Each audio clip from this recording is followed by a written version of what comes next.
Hello friends, आज की video में हम डिस्कस करने वाले हैं न्यूटन्स लॉ ऑफ मोशन के बारे में, जो कि बीएससी फर्स्ट सेमेस्टर फिजिक्स का टॉपिक है।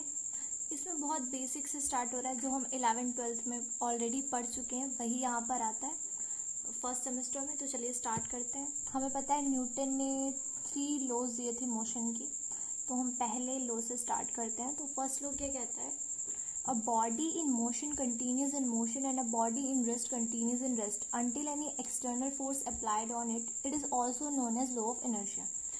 क्या मतलब है इसका कि यदि कोई बॉडी जो है वो मोशन में है, ठीक है, अगर कोई बॉडी मोशन में है तो मोशन में ही रहना चाहिए जब तक उस पर कोई भी एक्सटर्नल फोर्स अप्लाई ना किया जाए, या फिर कोई बॉडी अगर रेस्ट पे है तो वो रेस्ट पे ही रहना जाएगी जब तक हम उस पर कोई फोर्स अप्लाई ना करें। ठीक है, अब जैसे पेन रखा हुआ है सपोज, है ना, अगर मैं इस पर कोई फोर्स अप्लाई ना करूं तो ये रेस्ट में ही रहना चाहेगा ना, ये रेस्ट में ही तो रहेगा। अगर मैं इस पर फोर्स अप्लाई कर रही हूँ तब ये मोशन में आ रहा है।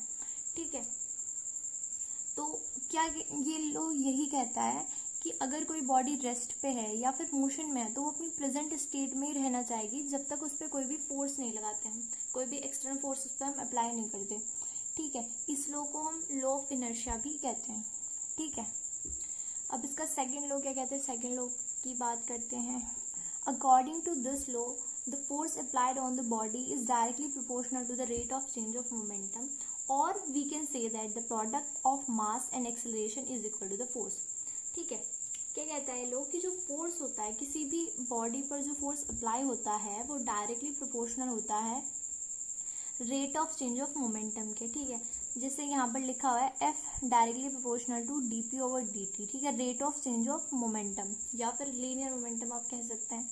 ठीक है, अब हम जब प्रोपोर्शनलिटी का साइन हटाएंगे तो एक कांस्टेंट आएगा, उसको हम के बोल देते हैं। ठीक है, तो एफ इज इक्वल्स टू के डीपी ओवर डीटी।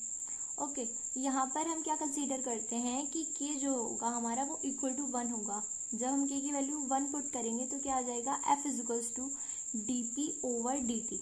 ओके, और हमें पता है कि जो मोमेंटम का फॉर्मूला होता है वो होता है मास इनटू वेलोसिटी। ओके, तो ये फॉर्मूले की, ये जो हमारा फॉर्मूला होता है इसकी वैल्यू हम यहाँ पर पुट कर देंगे। ठीक है, तो यहाँ पर हम क्या रख देंगे? पी की जगह हम रख देंगे एम इंटू वी। ठीक है, एम हमारा कांस्टेंट है तो वो बाहर आ जाएगा। डिफ्रेंशिएशन किसका होगा? वी का, तो D V over D T यहाँ पर हो जाएगा। और हमको पता है जो D V over D T होता है वो हमारा एक्सेलरेशन होता है। ठीक है, जो rate of change of velocity होता है वो हमारा क्या होता है? एक्सेलरेशन होता है। तो D V over D T की जगह पर हमने ए रख दिया। ओके, तो एफ इजिकल्स टू एम में यहाँ पर हमारा फॉर्मूला जो है वो बन जाता है, जो कि लिखा भी हुआ है।